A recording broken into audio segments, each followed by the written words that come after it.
상쾌한 아침 본주에서 출발합니다.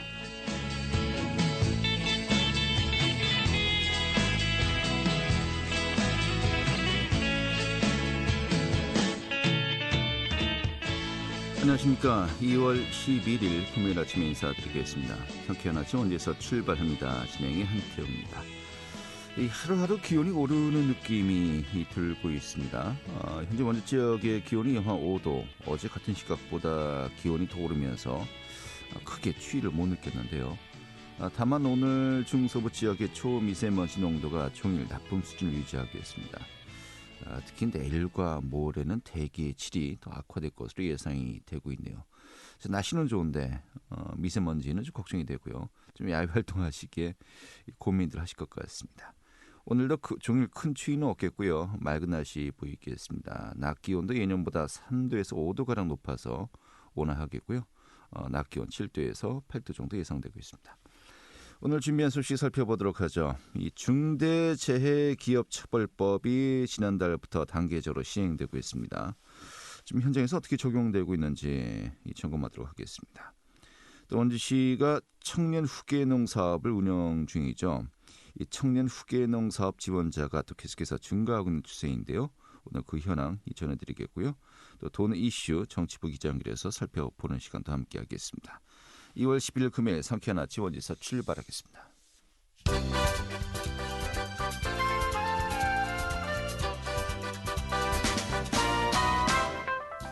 오늘의 주요 뉴스입니다. 우산초등학교와 학성중학교 부관여고가 그린스마트 미래학교로 탈바꿈합니다. 강원도교육청과 원주교육지원청에 따르면 세 개 학교를 대상으로 교육부 그린스마트 미래학교 사업이 올해 본격적으로 시작됩니다. 이 그린스마트 미래학교 사업은 40년 이상 된 낡은 학교 시설을 친환경적인 건축물로 개축 또는 리모델링하는 사업이고 세 개 학교에는 총 144억 원이 투입될 예정입니다. 특히 단순한 리모델링과 개축과는 달리 교육기획과 등 전문가를 비롯해 학생과 학부모, 교직원 등 학교 구성원들의 의견을 반영해서 교육적 관점에서 학교마다 특색 있는 공간을 구성할 계획이라고 밝혔습니다. 영월군이 유기질 비료, 토양개량제, 수용성 규산 지원 등 12억 7천여만 원의 예산을 확보해서 안정적인 농업소득 증대를 도모할 계획이라고 밝혔습니다. 또 농가들이 각종 위험 및 자연재해에 대비하고 영농을 지속할 수 있도록 농작물 재해, 농기계 종합, 농업인 안전보험 등을 추가로 지원할 계획입니다. 평창군이 산업통상자원부 주관 2022년도 신재생에너지 융복합지원사업 공모사업에 선정되면서 이달부터 총 68억 원을 들여서 355개소에 대해 신재생에너지 설비 설치 지원 사업을 추진합니다. 이번 사업은 지난해 수요 조사를 통해서 선정되었던 진부와 대관령면, 지역의 주택, 상업, 또 산업, 공공건물 등을 대상으로 태양광과 지열에 대한 신재생에너지 설치 설비를 지원하게 됩니다. 오늘의 주요 뉴스였습니다.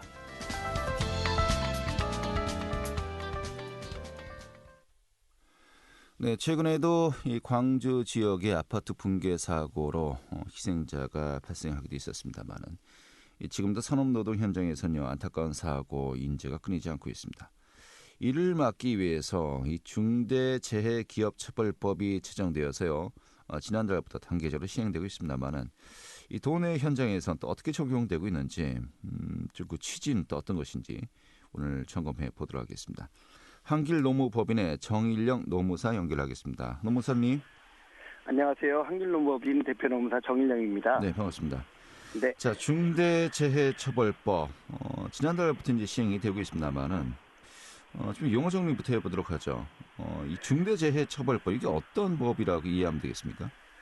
예, 중대재해처벌법이란 기업의 안전보건 조치를 강화하고 안전 투자를 확대하여 중대산업재해를 예방, 종사자의 생명과 신체를 보호하는 것이 이 법 제도의 목적이자 취지입니다. 네.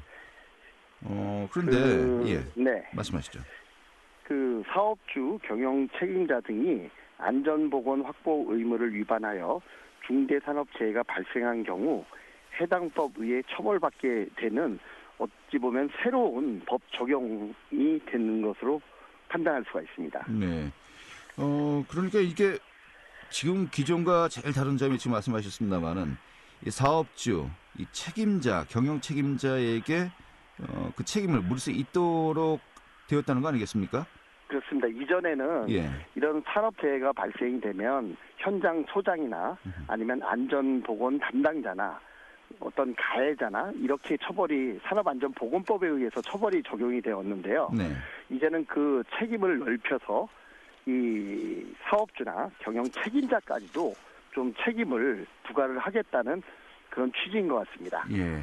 사실 지금까지는 이런 그 사건 사고가 발생하면은 이 현장 책임자에게만 책임을 물으면서 이 정작 어떻게 보면은 이 오너에게는 전혀 이제 책임을 묻지 않고요. 그래서 네. 항상 좀 그 같은 사례가 좀 반복되는 일이 계속해서 있었다. 좀 이런 그 인식을 가진 상황에서 이 법이 제정되었다. 좀 이렇게 이해하면 되겠죠. 예, 그렇습니다. 그리고 그 책임도 책임이지만 그에 따른 벌칙 그 조항도 아주 강화가 됐습니다. 그래서 네. 사망 시에 1년 이상 징역 이상입니다. 예전엔 1년 이하 징역이어서 오히려 그 처벌 조항이 약하게 적용이 될 수 있는 여지가 있었는데 네. 이제는 1년 이상 징역이다 보니까 징역형이 나오게 되면은 이런 부분에 대해서 상당히 부담이 되고요. 예. 뭐 벌금도 10억 원 이하로 매우 많이 높아졌습니다. 아, 알겠습니다. 자, 그런데 이 모든 기업들 또 모든 이 사업 현장에 다 적용되는 겁니까? 아니면 좀 약간 그 기준이 있습니까? 아무래도 이 노동관계법령은 항상 그 전 사업장에 적용되기보다는 네. 이 단계적으로 적용이 되고 있는데 이 법 또한 2020년 1월 27일서부터는 50인 이상 사업장에만 적용이 되고 있습니다. 네. 그래서 그 50인 미만 5인 이상 사업장은 2024년 1월 27일서부터 적용이 되게 됩니다. 예. 그러니까 이제 아까 지난달부터 단계적으로 시행된다라고 했는데 일단 이런 네. 그 규모에 따라서 이 단계적으로 시행되고 있다 이렇게 이해하면 되겠군요. 예, 그렇습니다. 예. 그러니까 50인 미만은 아직은 유예 기간입니다만은 50인 미만도 24년도 2년 뒤로군요. 2년 뒤부터는 네, 50인 그렇습니다. 미만도 적용된다 이렇게 보면 되겠고요. 그렇습니다. 알겠습니다. 이제 좀 약간 지역 위주로 살펴보겠습니다. 네. 강원도에서도 좀 이런 그 법이 필요한 중대 재해 그 발생 현황이 좀 어떻습니까? 이 안타깝게도 이 강원도가 그 우리 고용노동부에서 통계된 자료에 의하면은 강원도가 요양 재해율이 가장 높습니다. 그래서 그렇습니까? 예. 2020년 산업재해 현황 분석을 보면요. 강원 지역 사업장 수는 94,775곳, 근로자는 52만 343명이 이 근로를 하고 계시는데 네. 이 중에서 요양 재해율이 1.12%에 달하고 있습니다. 예. 그래서 뭐 2위로가 경남에 해당되는데 경남은 0.77%밖에 안 되거든요. 거의 2배 이상의 2위하고의 격차도요. 그 정도로 강원도에서 이러한 산업재해가 많이 발생이 되고 있습니다. 알겠습니다. 뭐 최근 들어서도 또 이 법이 시행된 이후에도 좀 사례들이 계속해서 발생하고 있는 것 같아요. 예, 그래서 뭐 최근 사례를 보면은 그 양주시에서 채석장인 토사 붕괴 사고가 났습니다. 그래서 이런 부실한 지질 조사와 무분별한 석재 채취가 지목이 되고 있고요. 사실 이러한 동종업계에서는 이런 그 안전 그 제도라든지 아니면 안전 관리라든지 사실 좀 아주 열악한 상황입니다. 네. 그리고 또 얼마 전에도 성남시 판교 신축 공사 추락 사고가 있었습니다. 또 이 또한 이 하도급 구조에서 공사비가 계속 깎이다 보니까 노동자들에게 무리한 공사 기간 단축을 요구하고 그러다 보니까 또 그 관리자들의 인원이 또 부족하는 그런 역순환이 되다 보니까 이런 그 안전 사고가 계속해서 발생이 되는 것 같습니다. 알겠습니다. 이 광주 지역의 아파트 붕괴 사고 좀 많은 분들이 안타까워했습니다만 실종자들은 다 이제 수색이 완료되었고요. 이 법이 시행되기 전에 이 사고가 발생한 거였나요? 그렇습니다. 전에 되고 요번에 이제 그 예의주시되는 게 이제 양주시 그 채석장 토사 붕괴 사고인데요. 그렇지 않아도 오늘 제가 이 방송을 준비하느라고 그 7시부터 라디오를 KBS 라디오를 듣는데 예. 고 김용균 씨 이 사건 네. 그때 당시에 이제 사업주라든지 관리자들이라든지에 대한 그 판결이 선고가 됐습니다. 근데 예. 다 무죄로 되거나 아니면 집행유예 구속되는 사람이 하나도 없었거든요. 그래서 이 노동계에서는 아주 큰 반발을 하고 있고요. 김용균 씨 사건은 이제 그 화물 네. 우리 이제 옮기다가 지금 불의의 사고를 당한 그 사연인지 말씀하시는 거죠?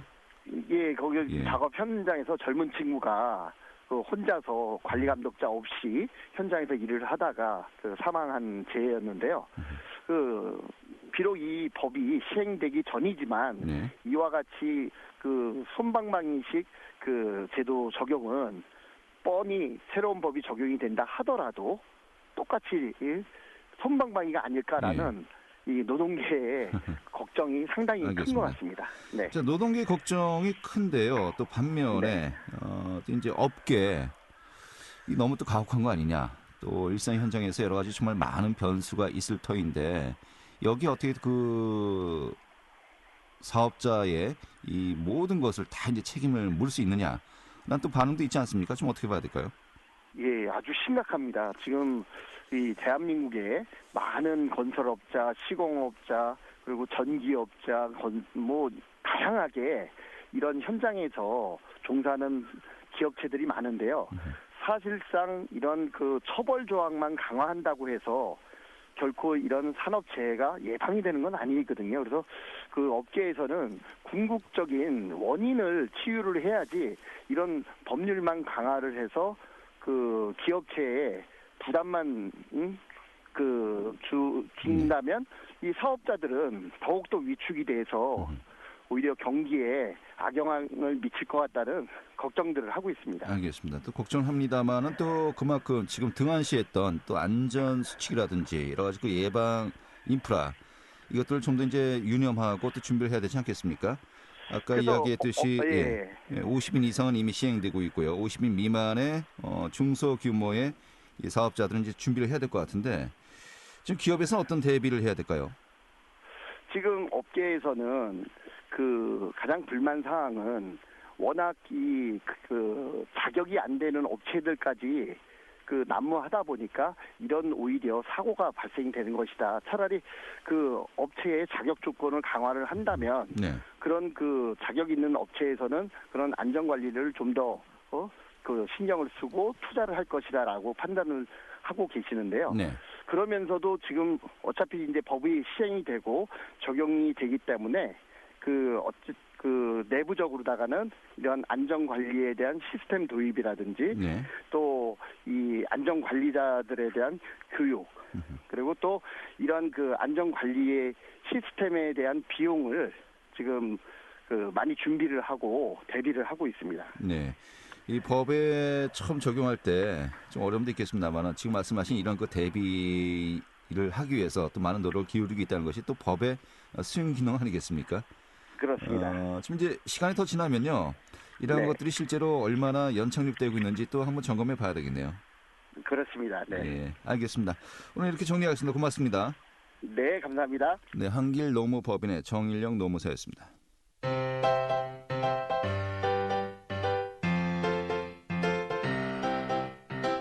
KBS 원주방송국이 유튜브 다시 듣기 서비스를 실시합니다. 매일 아침 강원 영서남부권의 뉴스와 정보를 전해드리는 상쾌한 아침 원주에서 출발합니다는 KBS 원주라디오 유튜브 채널을 통해 다시 들을 수 있습니다.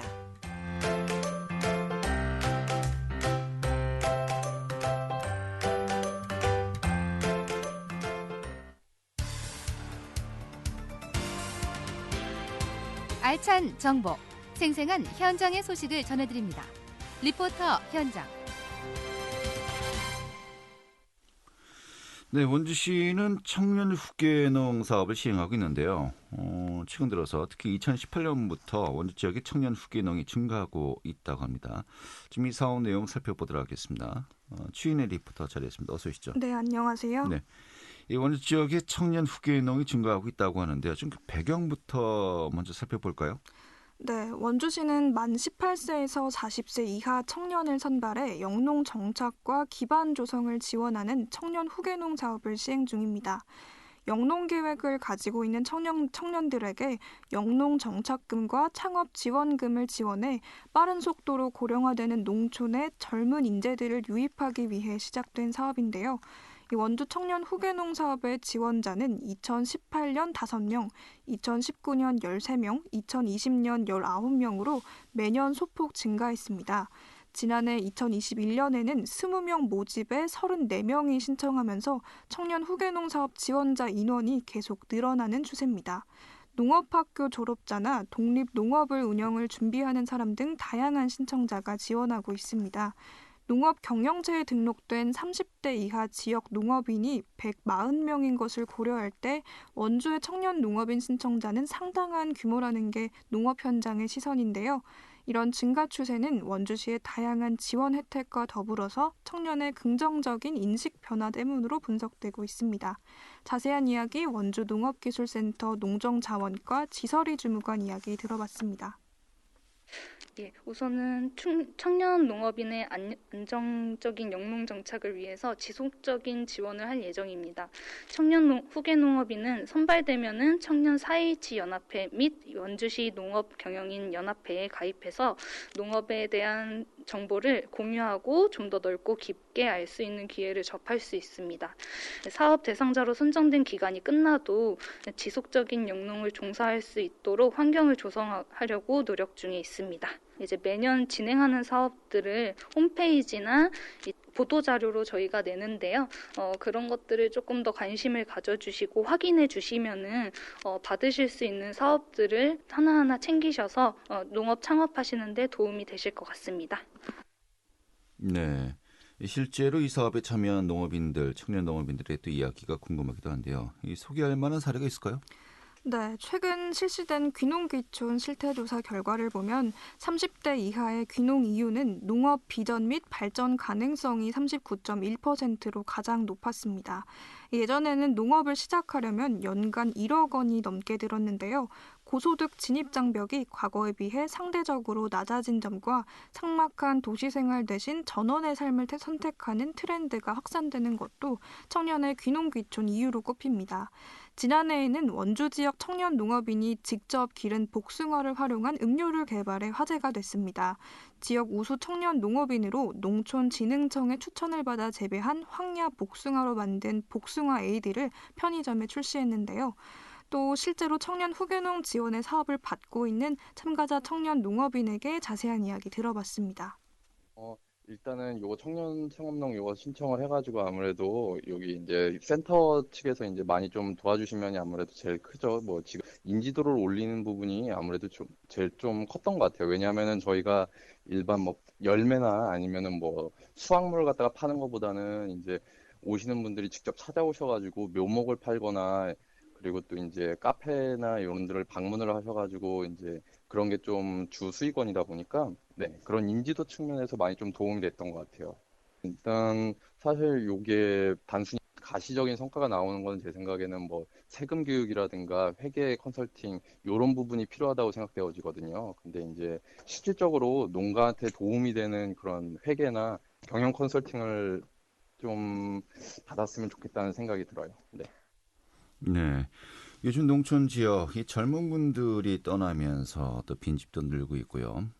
여러 가지 또 많은 또 사회적 부작용이 발생하고 있지 않습니까? 이런 가운데 젊은 층들이 돌아오게 만들고 또 젊은 층들에게는 새로운 또 일자리 창출 또 사업을 시도할 수 있는 그런 또 기회가 제공되고요. 분명히 또 이제 도전해 볼 만한 또 가치 있는 그런 사업이 아닌가 싶은데 예, 그런 만큼 청년 귀농 기촌 인구가 계속 늘고 있어요. 다양한 또 지원 정책이 필요할 것 같습니다. 이 원주시가 진행하는 또 다른 농업 지원 사업 좀 어떤 것들이 있을까요? 네, 먼저 이번 2월부터는 원주의 차세대 농업인을 꿈꾸는 분들을 위한 아카데미가 운영됩니다. 원주에 거주하는 45세 이하 농업 희망자를 대상으로 농업 경영, 회계, 법률, 마케팅, 리더십 등 경영 관리에 필요한 강의를 제공합니다. 이 강의뿐 아니라 우수 청년 농가를 직접 방문하는 시간도 있습니다. 오는 2월 19일부터 4월 23일까지 총 10회에 걸쳐 교육이 진행될 예정입니다. 이외에도 다양한 지원 사업이 있습니다. 청년 농업인의 영농 기반 구축을 돕고 농업의 조기 정착을 지원하는 청년 농업인 육성 지원 사업이 있습니다. 농지 임차비와 농업법인 취업을 지원하고 생산, 유통, 제조, 가공 등 창업 기반을 지원합니다. 선정된 청년에 따라 차등적으로 사업비도 지원합니다. 이외에 농업인력 육성 영농정착금도 지원하는데요. 방금 말씀드린 두 사업은 보통 12월 말에서 1월에 원주시 홈페이지에 공고가 올라옵니다. 관심 있는 분들은 시기에 맞춰 자격 요건과 지원 내용을 확인하고 지원하시면 됩니다. 네, 이 청년 농업 인구 계속해서 증가하는 추세라고 있는데 이에 맞는 또 지원 사업도 다양하게 또 현실적으로 펼쳐졌으면 좋겠습니다. 또 더불어서 유능한 청년 인재들의 활약도 기대해 보겠고요. 오늘 잘 들었습니다. 네, 감사합니다. 네, 추인의 리포터였습니다.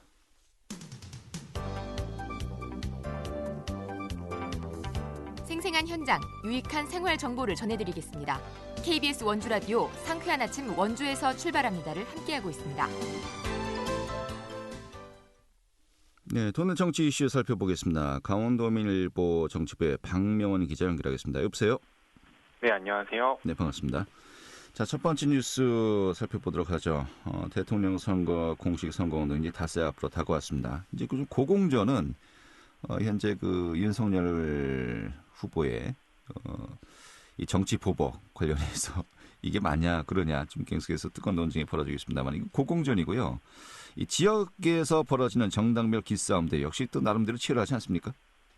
네, 이제 공식 선거운동이 닷새 앞으로 다가오면서 이제 경쟁이 치열해지고 있다라고 말씀드릴 수 있는데요. 도 정치권이 첫 유세 장소를 두고 기싸움을 벌이는 등 닷새 앞으로 다가온 대통령 선거 공식 선거운동 경쟁에 이미 불이 붙었다라고 말씀드릴 수 있습니다.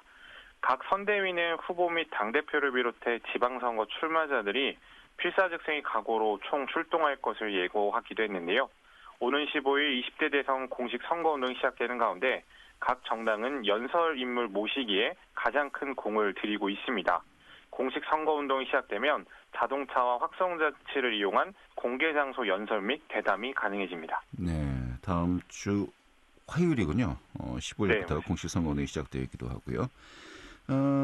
또 그것을 대비해서 또 여야 정당별 선거운동 전략도 이미 수립이 돼 있을 것 같은데 어떻습니까?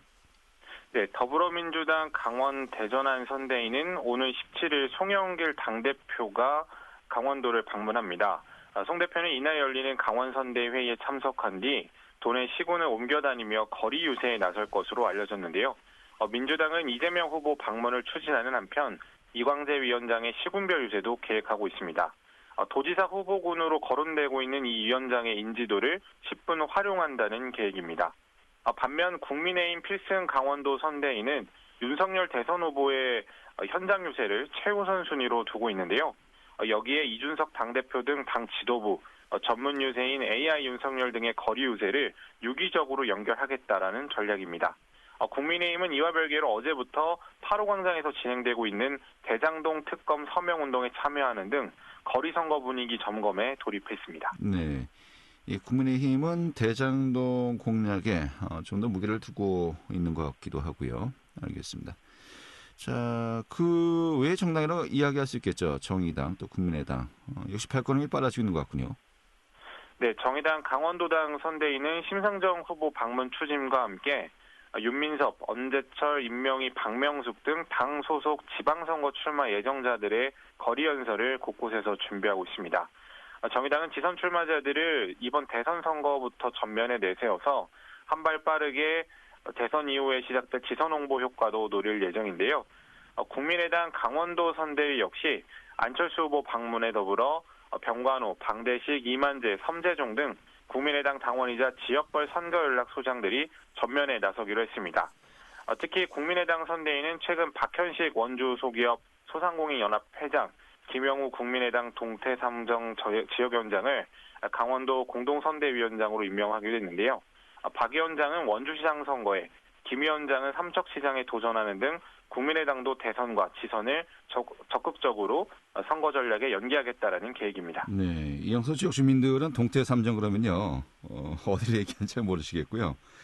동태 삼정, 동해, 태백, 삼척, 정선 지역을 이제 의미하는 거죠. 네, 맞습니다. 예, 알겠습니다. 자, 뭐 인물들도 뭐 여러 준비를 하고 있습니다만은 또 그 인물들이 이 유세 활동을 펼칠 수 있는 연설 장소, 또 유세 장소 이것도 또 선점을 어떻게 하느냐에 따라서 처음에 초반 또 기세를 또 올릴 수 있는 이 중요 요건 아니겠습니까? 이것도 굉장히 경쟁이 붙은 것 같아요. 네, 뭐 먼저 도 정치권이 탐내는 첫 유세지는 국민의힘이 선점했다라고 말씀드릴 수 있는데요. 공식 선거운동이 시작되는 15일 오전 국민의힘은 춘천 중앙로터리, 민주당은 석사 퇴계 하이마트 앞, 정의당은 석사 사거리 앞에서 선거운동에 공식 돌입한다고 밝혔습니다. 통상 유세 장소는 각 당이 내부적으로 합의해 결정하는데 국민의힘이 일찌감치 중앙로터리 유세를 알리며 일정을 확정했다고 전해졌는데요. 한편 돈에 배정된 유세 차량도 관심입니다. 민주당, 국민의힘은 총 12대, 정의당, 국민의당은 각 한 대씩 공식 선거운동을 나서기 위해서 준비를 마쳤는데요. 한편 대선 공식 선거운동은 대선 전날인 3월 8일까지 이어질 예정입니다. 네. 한 달은 안 되고요. 한 25일 정도 되나요? 아무튼 뜨거운 전국 열기로 또 대선전에 돌입을 하게 될 것 같습니다. 알겠습니다. 오늘 이렇게 정리 아주 잘 들었습니다. 네, 감사합니다. 네, 강원도밀보 정치부의 박명원 기자였습니다. 자, 2월 10일 금요일에 함께했던 KBS 원주방송국의 상쾌한 아침 원제에서 출발합니다. 오늘 소식은 여기까지입니다. 지금까지 구성의 문수연, 엔지니어, 기술의 한대희였고요. 저는 한태호였습니다. 자, 행복한 주말 휴일 보내시고요. 다음 주 월요일 아침에 다시 뵙도록 하죠. 고맙습니다.